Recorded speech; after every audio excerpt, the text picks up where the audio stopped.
ইসলাম পারভেজকে যে নির্মমভাবে হত্যা করা হয়েছে তার প্রতিবাদে বাংলাদেশ জাতীয়তাবাদী ছাত্রদল দেশব্যাপী যে প্রতিবাদ কর্মসূচি ঘোষণা করেছে সেই কর্মসূচিতে আমরা একাত্মতা পোষণ করার জন্য এসেছি। বেসরকারি বিশ্ববিদ্যালয় ছাত্রদলের সভাপতি সহ অন্যান্য যারা বক্তা ছিলেন তারা বিস্তারিত বলেছেন কি ঘটনা হয়েছে, তাই আমি সেই ব্যাখ্যায় যাব না।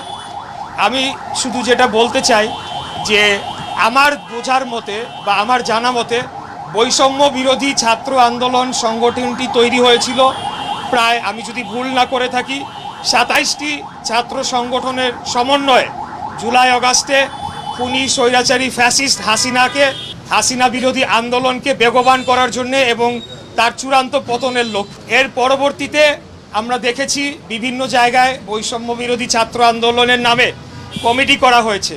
আমি শুধু আজকে এই যে বনানী থানার কমিটির যদি উদাহরণ দিতে চাই, এটা বৈষম্য বিরোধী ছাত্র আন্দোলন বনানী থানা কমিটি। এটা কি ধরনের কমিটি সেটা আমি আপনাদের কাছে প্রশ্ন রাখতে চাই।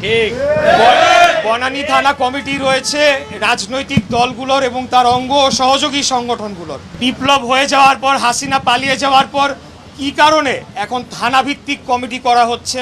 আমি এর আগেও অন্যান্য জায়গায় দেখেছি টার্মিনাল ভিত্তিক কমিটি করা হয়েছে, বিভিন্ন মার্কেট ভিত্তিক কমিটি করা হয়েছে।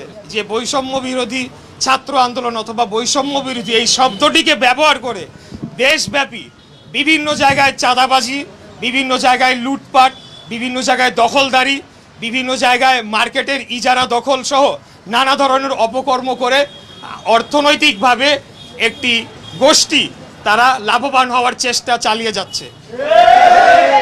আজকে যে ঘটনাটি ঘটেছে এখানে স্পষ্টতই বোঝা যায় যে ছাত্রদলের উপরে একটি আক্রোশের বশে ছাত্রদলের মেধাবী ছাত্র তাকে এইভাবে বিনা ছোট একটি কারণে, এমন কোনো বড় কোনো বিষয় নয়, ছোট একটি কারণে তার উপরে শুধু হামলা করা হয় না, তাকে ছুরিকাঘাত করে তাকে হত্যা করা হয়েছে। তার কারণ আমরা লক্ষ্য করেছি যে 5ই আগস্টের পর থেকে বাংলাদেশ জাতীয়তাবাদী ছাত্রদলের উপর সারা দেশব্যাপী বিভিন্ন ক্যাম্পাসে এক এক সময় এক এক নাম, কোনো সময় বৈষম্য বিরোধী, কোনো সময় সাধারণ ছাত্র, কোনো সময় আরেক রাজনৈতিক দলের ছাত্র সংগঠনের পরিচয়ে আমাদের ছাত্রদের উপরে হামলা করা হচ্ছে।